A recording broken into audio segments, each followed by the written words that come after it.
Namo tassa bhagavato arahato sama sambuddhassa.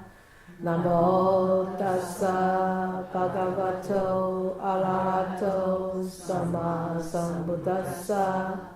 Namo tassa bhagavato arahato sama sambuddhassa. So yeah, the mind becomes pure and calm, yeah, and the wise reappear in a world of bliss. That wise one, is it the same one as that one who is being trained in acts of merit? Is it the same person? Yes. It is the same person. I'm not expecting a fancy answer. I just want some simple answer. Great question. Yeah, you guys don't get me. You wanted to dig into my mind and try to find out the answer for me. We're scared to give the wrong answers. There's no wrong answer. Okay, so merits actually come from wholesome actions, and wholesome actions come from wholesome thoughts. And wholesome thoughts are the results of our what? Development of sila, samadhi, and panya. Therefore, it is a chain of actions, right? It's a chain of actions and a chain of development. And when he talks about when you're in tune with the Dhamma, one part of the Dhamma teaches us that there's anatta. Anatta, that means there's no self. The no self, does it really mean that there is no self? What does anatta mean? Emptiness. Emptiness. What does emptiness mean? Empty of existing permanently without being the result of causes and conditions. You're putting it in such a complicated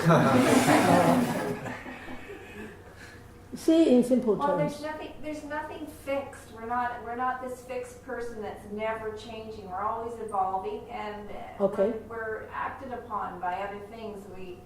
We're all dependent on other things. Okay, dependent on other things, on conditions. Yeah, we're kalapas.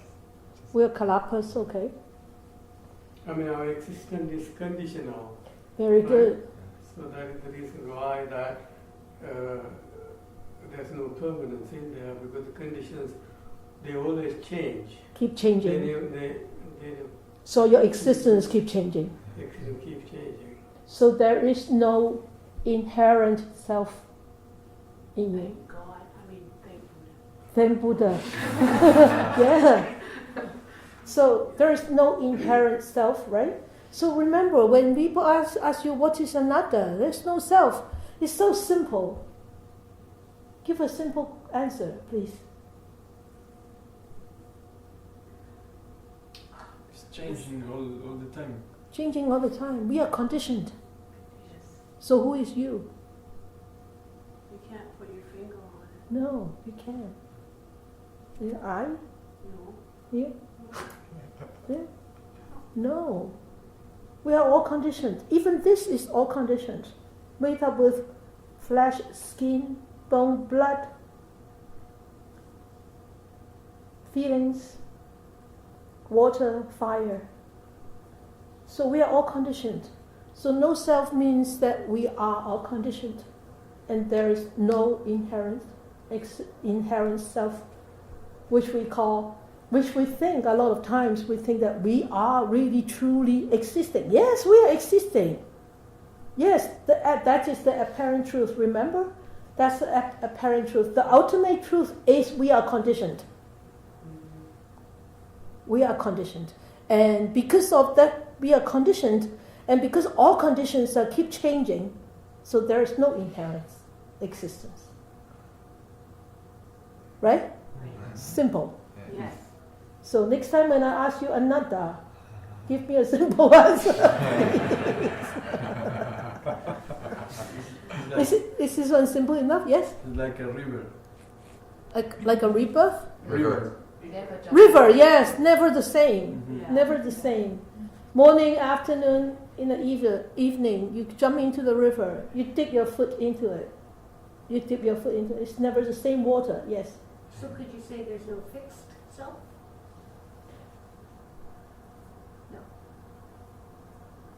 No. It's not fixed. Of course it's not fixed because it's changing. But there's actually not something like called a self there. Okay? It's just a bunch of conditions that came together at that moment, and that's That arise. So we are constant. This we so-called this perception of self is constantly changing. Constantly changing. And this self will become a next one, a new one, all the time. Every moment to moment. It keeps rolling. Okay? So when there is no self, that means everything arises, everything passes because of causes, because of conditions, and there is no this inherent self existing. So if we are able to cultivate merit, it is also because of a result of different causes being put together at that particular time for you to cultivate such merit. So if any of those conditions are gone, disappear, there is no more such circumstances for you to cultivate that particular merit at that particular time. So eventually merits are also empty. Isn't it? Right? That's why in the Chinese Zen meditation, the Chan meditation is, yes, you're using a tool, a breath, or a body, or a gong'an. You know what is gong'an? That means you're using a phrase. Who are you before you were born? Or something, or is that Buddha nature in the dog? This is called gong'an. A gong'an. That means a phrase to actually raise your awareness when you are in the midst of drowsiness, confusion, wandering mind. Then you use this phrase to actually raise your awareness, and you contemplate on that phrase. Eventually, in the Chan meditation, the Zen meditation, in Japanese it's called Zen, but in Chinese it's called Chan. In Chan meditation, it says eventually you need to let go of this tool also. Because if you are constantly holding on to that tool, that means you're holding on to something, becoming. There's something there that you hold on to. Then there is, at that moment, there is still attachment. Same with meditation in general, correct? Yes. The whole thing. Yeah. The whole thing. Yeah. Eventually you have to let go of everything. We are not saints and sages because we don't let go. We cannot enter the stream because we attach. We hold on to things. We hold on even to meditation object. We hold on to it. Why are you smiling? Because I got back from a 10-day and I was holding on. You're holding on, and at that time when you hold on to such an object so adamantly, you become a respirator. You hold on you grasp onto the breath, and you want to hold the breath right there. At that moment, you become a respirator. You are not an observer. It's a very fine line, being an observer and being a person who attaches. It's a very fine line.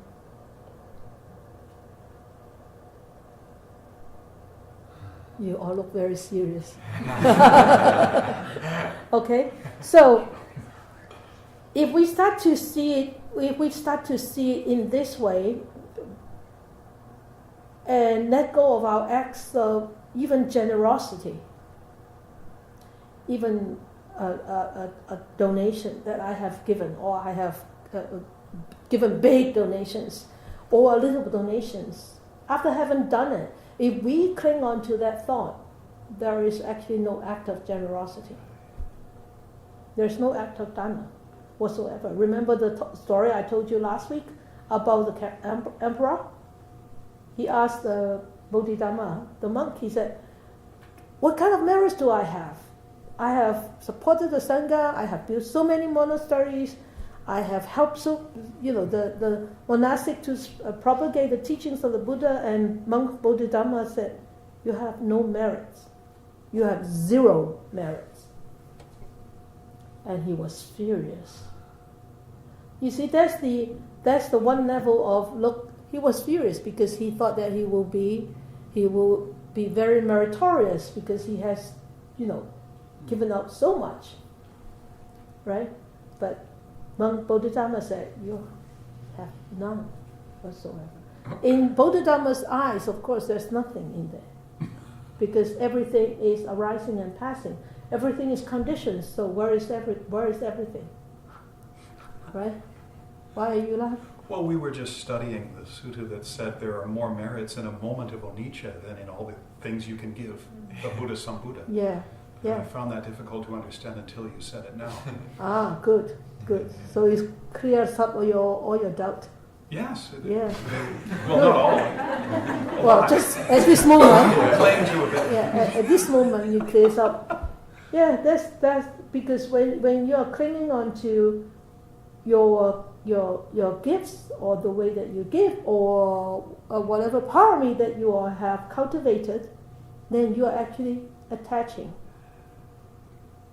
And why do we attach? Because we don't really fervently and honestly believe in this anicca. That's why we attach.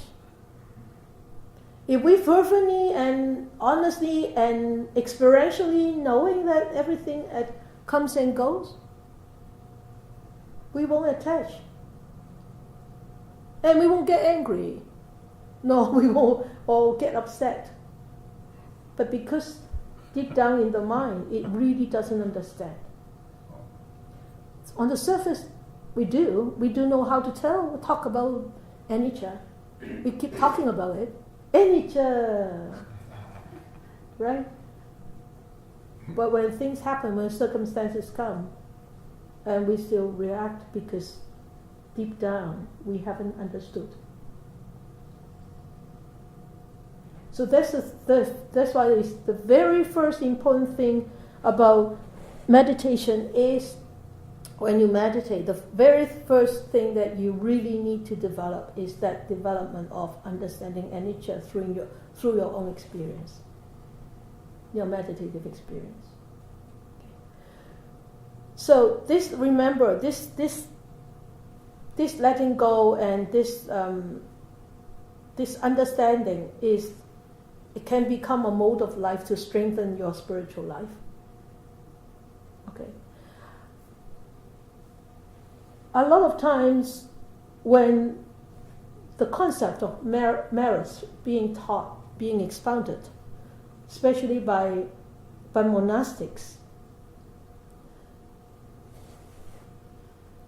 we tend to say, oh, well, don't hang on to your merits and all. And then on the other hand, then teaches you have to act meritoriously. You have to develop these good traits of generosity and dana and equanimity and precepts and samadhi and sati and all that.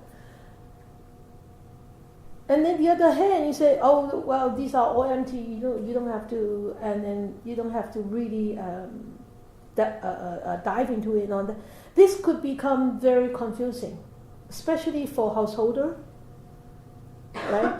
Because householder doesn't pursue a full-time spiritual path, right? You are just part-time people, or one-quarter-time people, one-quarter-time.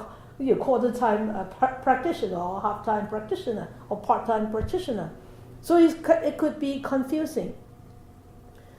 But the Buddha arises. There was a reason for the Buddha to come in this era where we can still hear his teachings. And in Dhamma books it says the Buddha arises for the welfare of the multitude, for the happiness of the multitude, and the function of the Buddha is to discover, to realize, and to proclaim the Dhamma in its full range. and death. And this involves actually a very comprehensive understanding of the varied applications of the Dhamma in different lifestyle. The lifestyle that you have adopted is a householder lifestyle. The lifestyle that we have adopted is a renunciate. So we have to understand, we have to have a comprehensive understanding of how to apply Dhamma in our own lifestyle. And being a monastic, it's easy to tell you about the monastic lifestyle. But keep telling you about the monastic lifestyle will confuse you so badly and so much that you sort of like, I'm lost. Where am I going? How can I practice my spiritual life? How can I pursue on this spiritual path? Because what we are expounding is different from what you can achieve. And that will cause a lot of confusion. Okay? So always go back to rely on the teachings of the Buddha. Don't just listen. Don't just listen and don't just hear. Always go back to rely on the teachings and to give you, to inspire you to pursue on this spiritual path.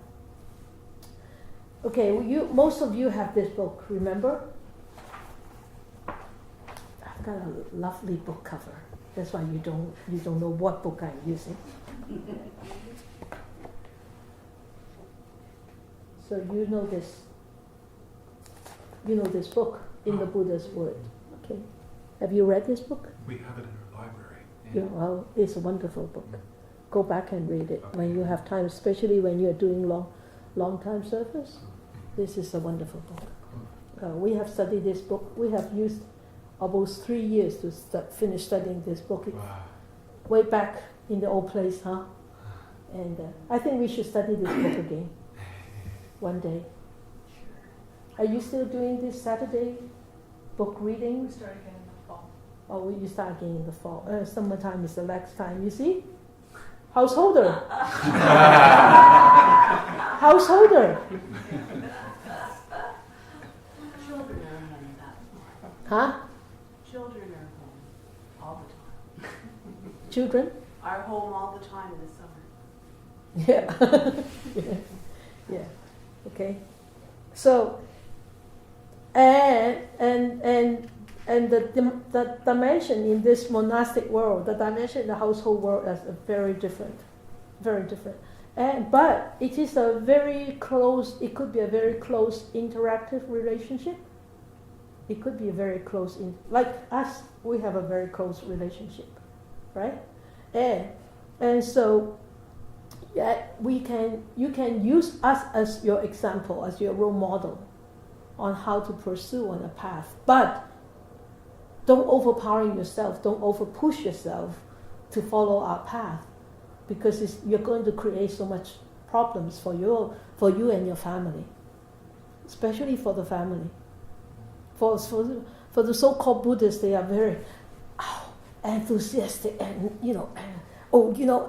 being veggie is being vegetarian so good. You all need to become vegetarian. And every day you go home and say, "Oh, Namo Tassa Bhagavato." And you say, "No, I want to listen to Elvis Presley." Don't chance that. Or Simon and Garfunkel, right? So give your family a break all the time. Please remember, don't impose that onto your family. Otherwise, you will have a broken family, and that's not what the Buddha taught. Remember, in this book, the Buddha taught about how actually the happiness visible in this present life. I think you have gone through that, right? How to respect parents and children and the family and husband and wives and present welfare and future welfare. So this is very, very important, okay? So in the Pali Canon, the commentaries on the canon actually demonstrates a very broad scope of Dhamma by distinguishing 3 types of merits, 3 types of benefits that the Buddha teachings is intended to actually promote, and they are graded, okay? They are graded in such a way, don't use our mundane mind to grade them. Just to understand. Don't use our mundane mind to differentiate them. Okay, this is higher, this is lower, or this is medium. Okay. All right? So 3 types of benefits. The first type is welfare and happiness directly visible in this present life. Sorry, I forgot to animate it. Welfare and happiness directly visible in this present life, attained by fulfilling one's moral commitments and social responsibilities. That is the first type of merits that you can actually cultivate. You can give me some examples, please? No? Your job. Your job, yeah. Yeah. Okay, what else? Your commitment to your family. Your commitments to your family? Yeah. Social responsibilities, commitment to the community, helping out. Yeah. Good. Needed really. Is this one clear? Okay. The second one is welfare and happiness pertaining to the next life attained by engaging in meritorious deeds.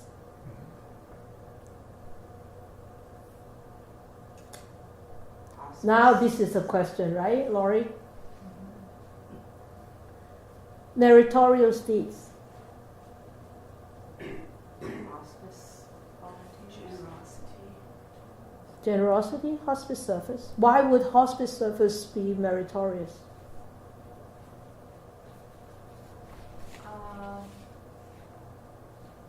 Why would looking after the sick be meritorious?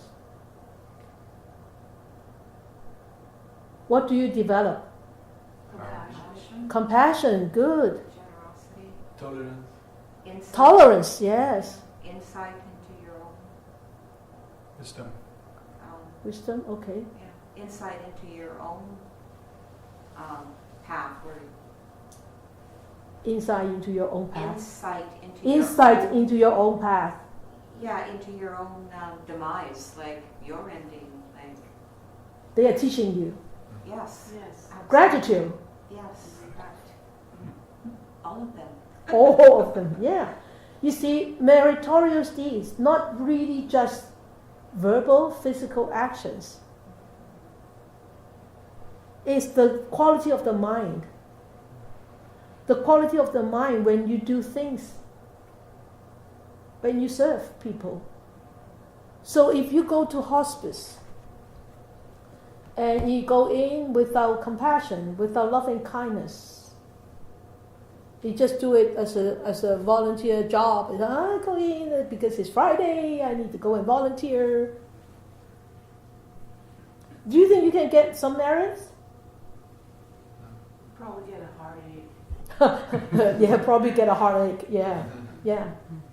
If you do not have, okay, and then, okay, there are these meritorious deeds. The development of this mind, compassion, loving kindness. What else? Wisdom. Wisdom. Okay. Wisdom. That's the last part. Tolerance. Tolerance. You've mentioned that. Yeah. You remember what are the great 4 abodes? The immeasurables? Brahma. Yeah. Brahma Viharas. Yeah. Brahma. Say that again, please. Brahma Viharas. Yeah. You know what is Brahma Viharas? Yeah. The 4 great abodes? Yeah, it's mudita, which is sympathetic joy, and metta, which is loving kindness, upekkha, which is equanimity. Yes. And compassion. Compassion, karuna. Karuna, yeah. Yeah, good. So the four great abodes, the four immeasurables. The first one is loving kindness, metta. Second one is compassion, karuna. Loving kindness and compassion is different. Give me the difference, please. I think karuna is compassion for those unfortunate. For those unfortunate. Really? What do you mean by unfortunate? I'm not sure.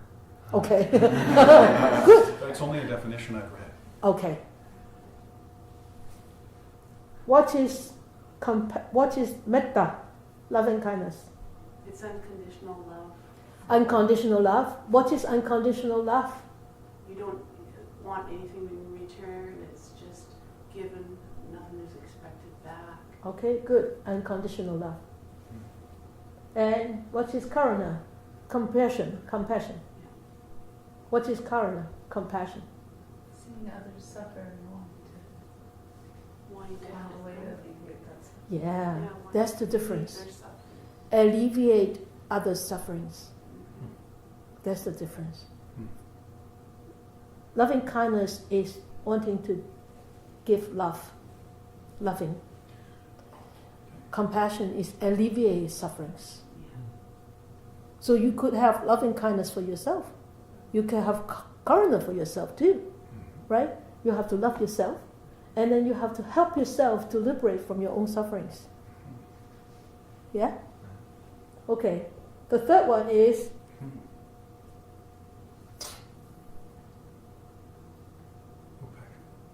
not Rebecca. The fourth, that is the fourth. Selflessness. No, Wisdom. Mudita. sympathetic Mudita. joy. What is Mudita. Mudita is not actually sympathetic. Oh. Should be empathetic. Empathetic Oh, joy. empathetic. Cool. Because why is it not supposed? I don't think it's supposed to be sympathetic.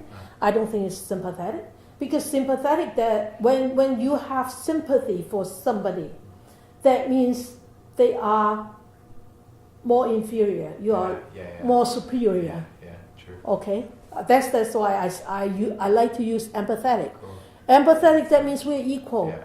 That means I could have that problem too. I could have that difficulty too. Empathetic joy, that means I joyfully rejoice in your achievement. I joyfully rejoice in your happiness. I joyfully rejoice in whatever your achievements is. There is no envy at all whatsoever. But with sympathetic joy, I think there could be a tinge of envy in there. That's how I see it. It could be different. Sure, Yeah, that's how I see it. So, okay, and then that's the mudita, M-U-D-I-T-A, mudita. That's Pali term, right? And then the fourth one is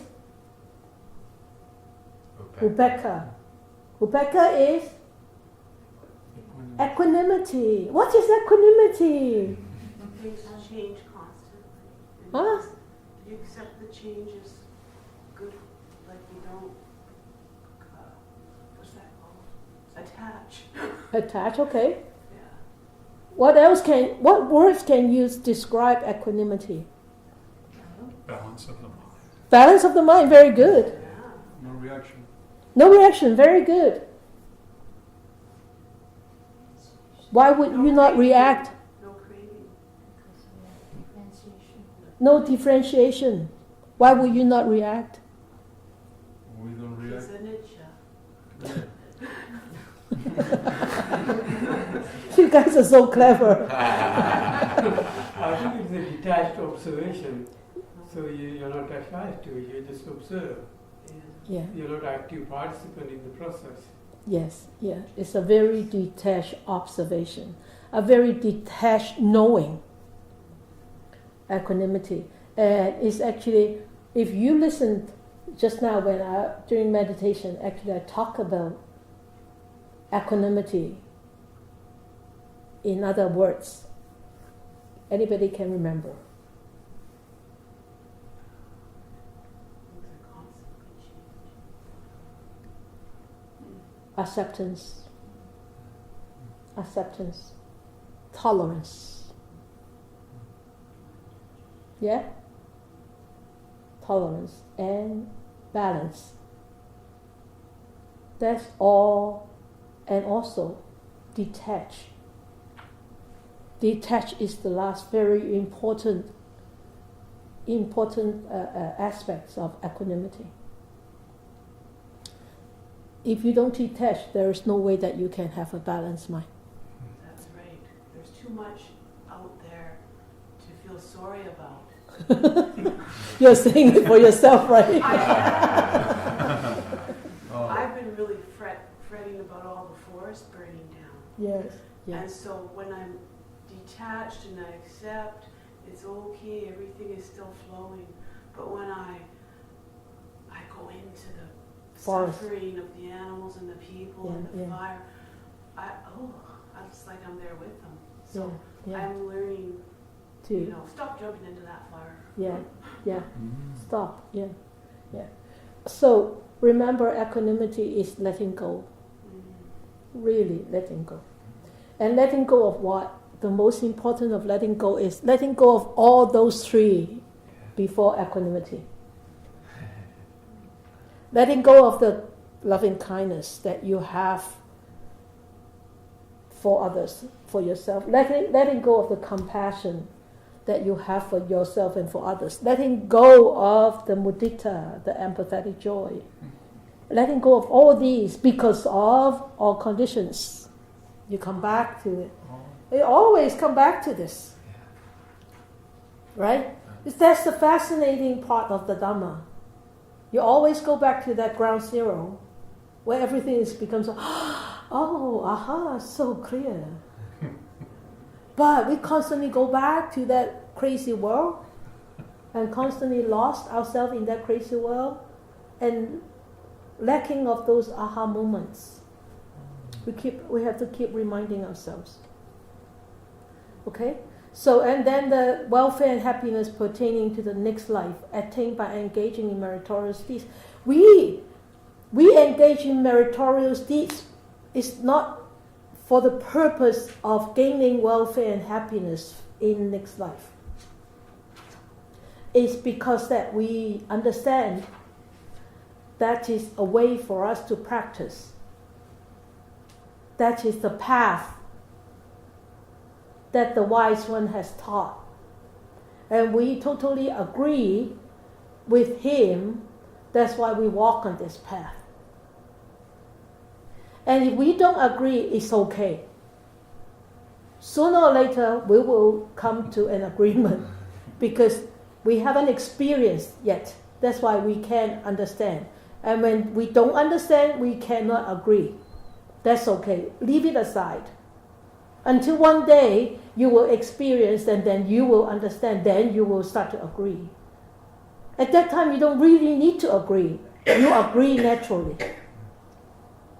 Right? Okay? You still look very doubtful. No, Okay. I'm very grateful. This Okay. That's good. We should have a flashcard. Doubtful and grateful. Doubtful and grateful. Okay, I'm sorry. Okay, and the last one is the ultimate good or supreme goal, Nibbana, final release from the cycle of rebirth attained by developing developing on the Eight Noble Path. So by walking on this Eight Noble Path, adopting that into our life, eventually we'll reach the goal. But we don't have to keep thinking about the goal, because when your mind keep thinking about the goal, that means you are developing that attachment to a nibbana. I want nibbana. The more you want nibbana, the more you're going on the other side. To different direction, you're going that way. You will never be able to attain nibbana because the craving in that mind keeps multiplying. Every time you think about that, I want nibbana. You're actually rolling the snowball. The snowball keeps becoming bigger and bigger. The craving becomes bigger and bigger. Okay? So I remember, so when talk about this merits thing, I don't know whether you remember the story that I have told you. Probably not, because you keep telling me that I haven't told that story. But anyway, I'm going to tell you a new story again that you have to pretend that you haven't heard it before, right?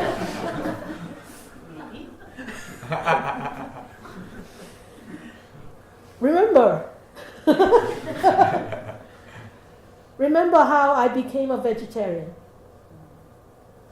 You've heard this story. Oh, Yes. At least there's some nodding heads now. Yes, I remember. Good, okay. I became a vegetarian because my mom was sick, right? 34 years ago. 1984. My mom was diagnosed to have terminal cancer. Only given 3 months lifespan.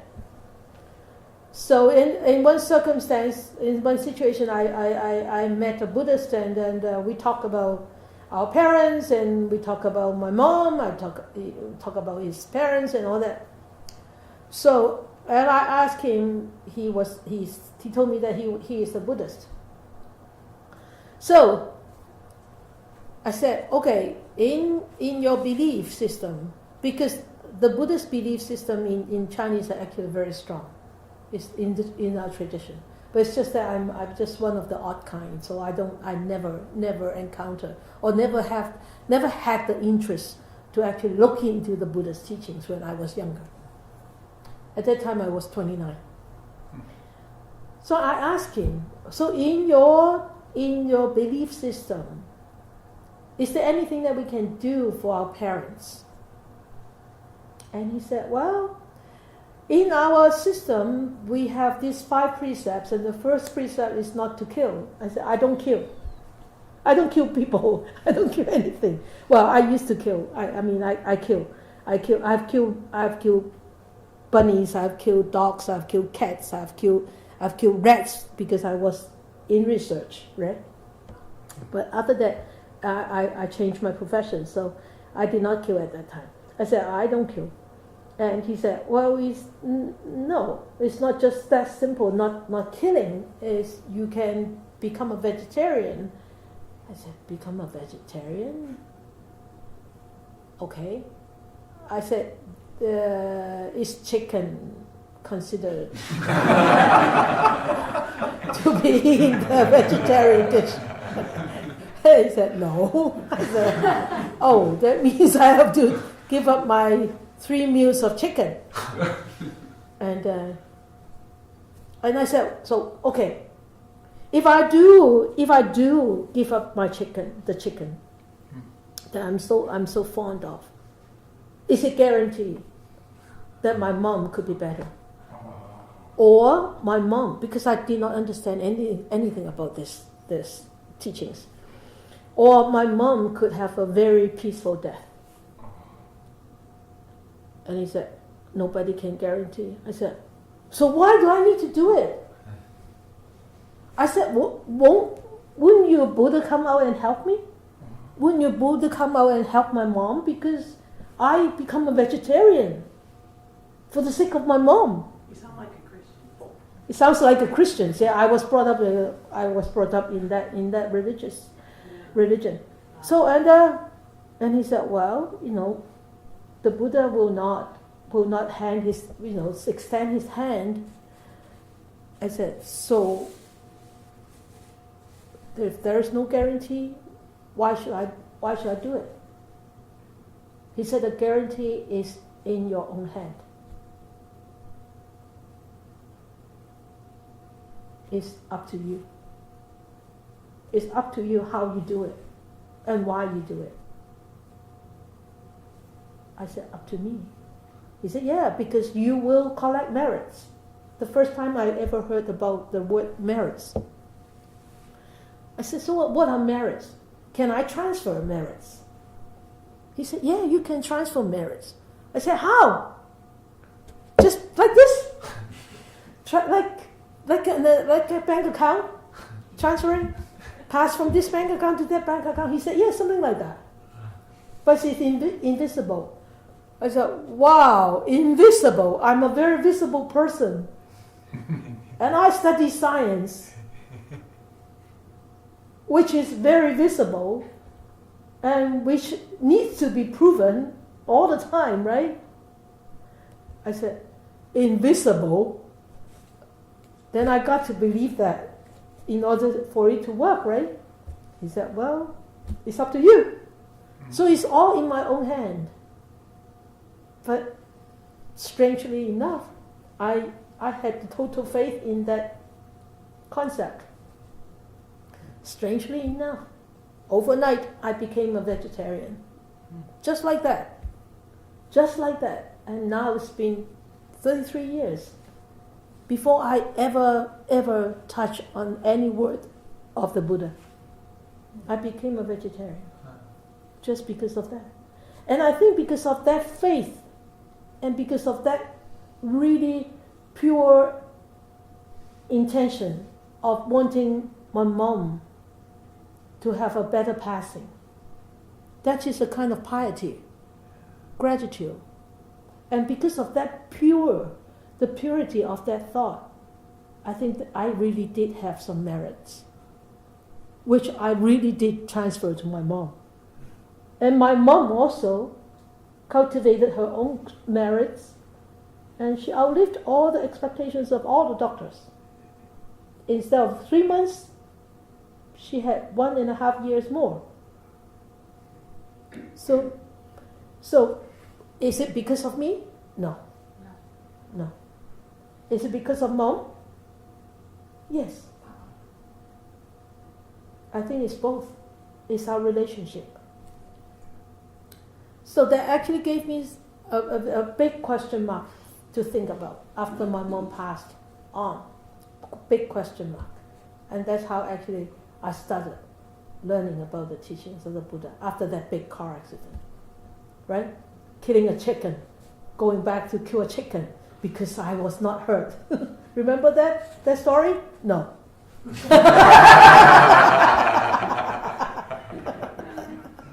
You really can remember that story? No, I don't know that one. I remember the car accident, but I don't remember it being linked to a chicken. Really? Yeah. Oh, you want to hear There it? was more than one car accident. 'Cause I remember There was a the 4-car accident. I was the 3rd car, remember? And then the policeman came to take the nooks, right? I was in the hospital already, in emergency. And the policeman with his motorbike came, and he was very handsome, and he looked very, wow, so powerful, right? And he took down all the nooks, and he said, "You are so fortunate. I have not seen people who drove such a car. I don't want to say the brand, okay? Who drove such a car could survive such a terrible accident. My car was completely compressed, and went below into the lorry, right? Underneath the lorry, and so compressed. And the only door that could be open was my door, the driver's door. And I crawled out, and I did not see my car. It became a pile of metal, like this metal. But anyway, so the policeman said, "I never have seen that. Somebody must have been looking after you." I said, "Oh, really?" "Yes." And he said, "You should go home tonight, kill a chicken." That's the tradition. The Chinese traditional worship is to kill a chicken and offer, right? Cock? Offer a chicken, offer a livestock, and offer to all these god and goddesses. They are looking after you. I said, and he said, "Kill a chicken." I said to him, "What? Kill a chicken?" And he said, "Why not kill a chicken?"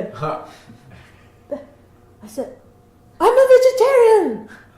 And he looked at me, "You are vegetarian?" I was so young, I was only 31 at that time. "You are vegetarian?" At that time, nobody is vegetarian. In the 80s. Nobody was vegetarian at the time, especially in Hong Kong. "Vegetarian?" I said, "Yeah." He frowned. And I said, "Because I have been a vegetarian for the last 2 years, and I have not used other lives to sustain my own life. That's why now I need my life, people give me back my life. I answer him, I reply him in such a way. And he said, wow, that is powerful. I need to think about that. Yeah. Aroused his interest. Yeah. He said, I need to think about that. A policeman with his motorbike. And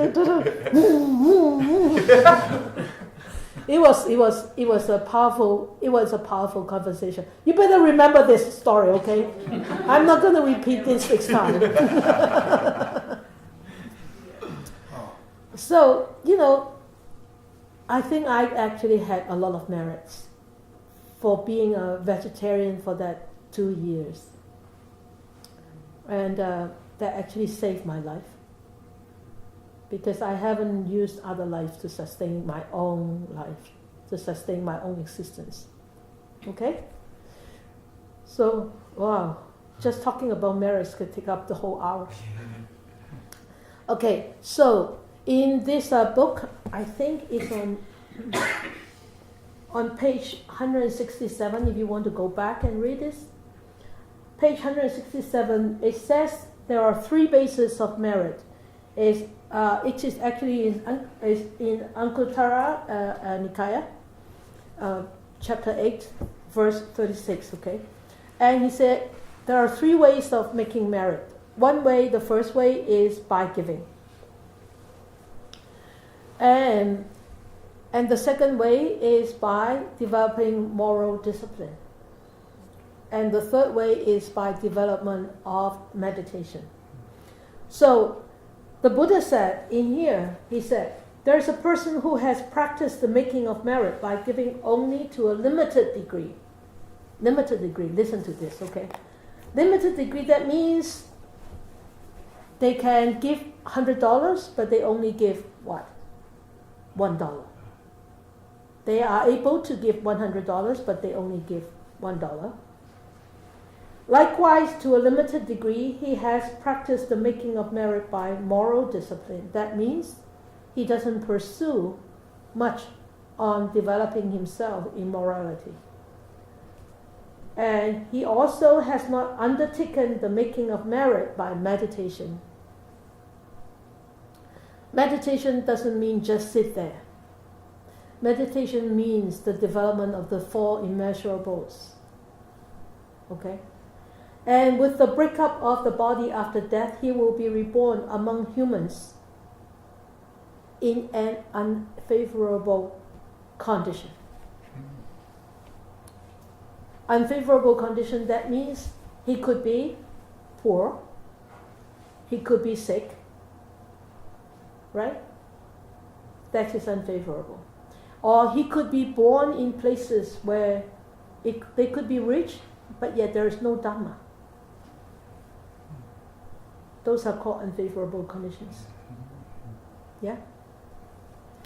And another person has practiced the making of merit by giving as well as by moral discipline to a high degree. $100, they give $100. And moral discipline, upkeep the moral discipline, very well developed. But he has not undertaken the making of merit by meditation. With the breakup of the body after death, he will be reborn among humans in a favorable condition. Rich, healthy, famous, or even encounter the teachings, but do not practice in such a way in the 4 immeasurables. Do not practice self-awareness. Do not practice equanimity. Okay? So these are the second 2 types of people. The third type, he said, or these people who are born in the favorable conditions, or he will be reborn in the some people will be reborn in the company of the divas, of the 4 great kings. So up above in heavens. So you know that there are many heavens, right? And there, the four great kings who have practiced to a very high degree the making of merit by giving and by moral discipline surpass the devas of the realm in 10 respects. Which 10 respects is divine lifespan, longevity, divine beauty, very pretty, very handsome, divine happiness, divine fame, divine power, and divine sight, sounds, smells, tastes, and touches. All these supernatural power they possess. Okay, so from one heaven to another heaven, they surpass their own realm in that particular heaven. So 33 heavens, all the way up. But yet, they cannot become a Samma Sambuddha. Why is that? They're not human. They're not human, yes. They're not human. They cannot practice. They can only what? Entertain themselves, enjoy themselves in the sensual world. So that's so we are actually very fortunate to be able to practice in this lifetime by giving, by moral discipline, and also by development in meditation. Okay? So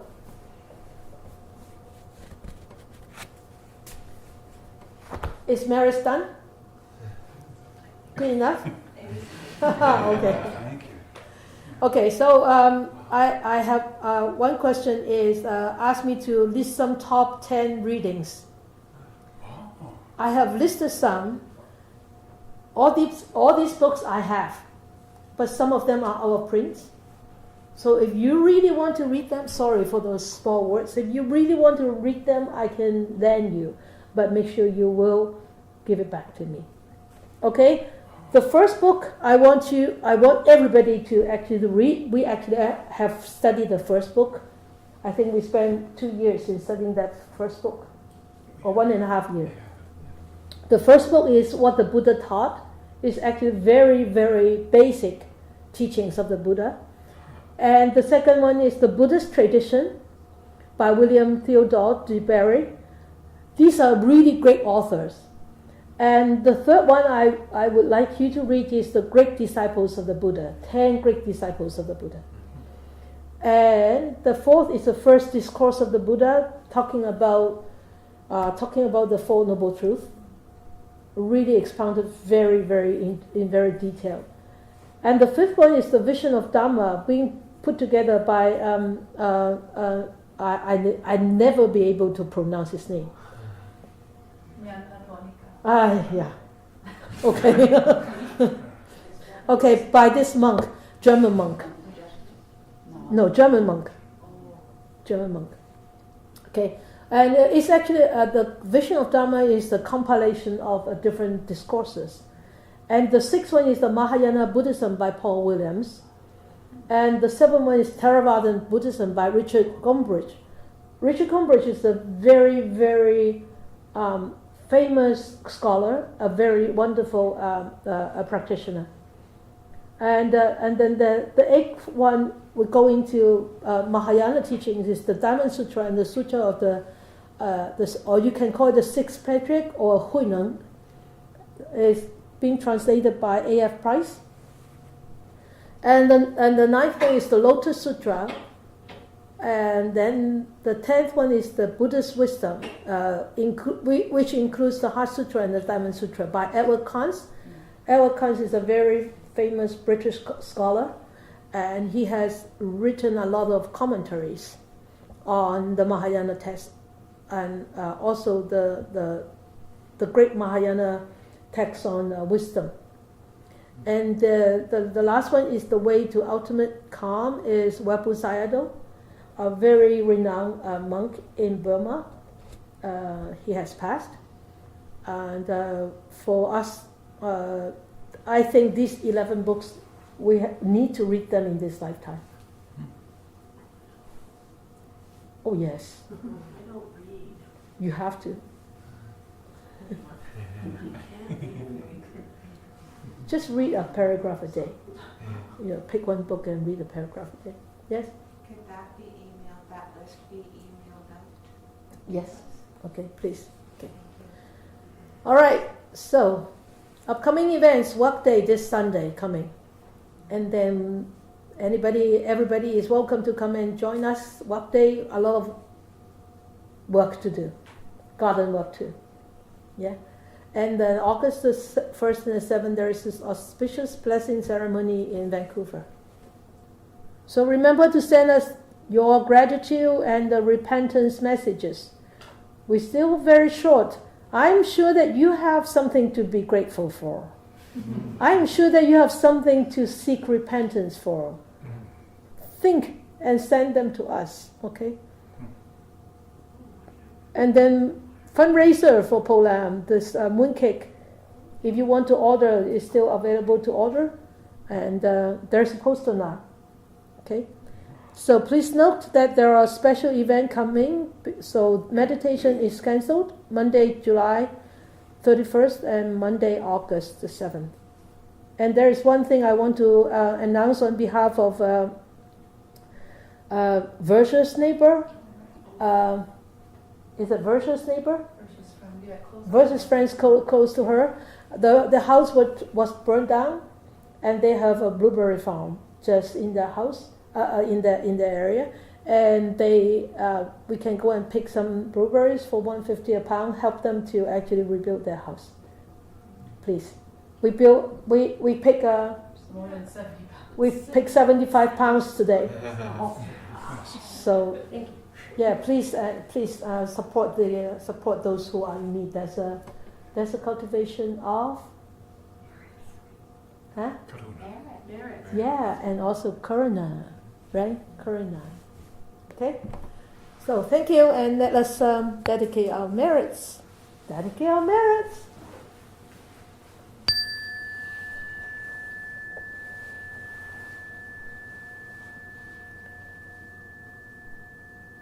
Bring our awareness back to this body, to this breath, to this existence, right here, right now.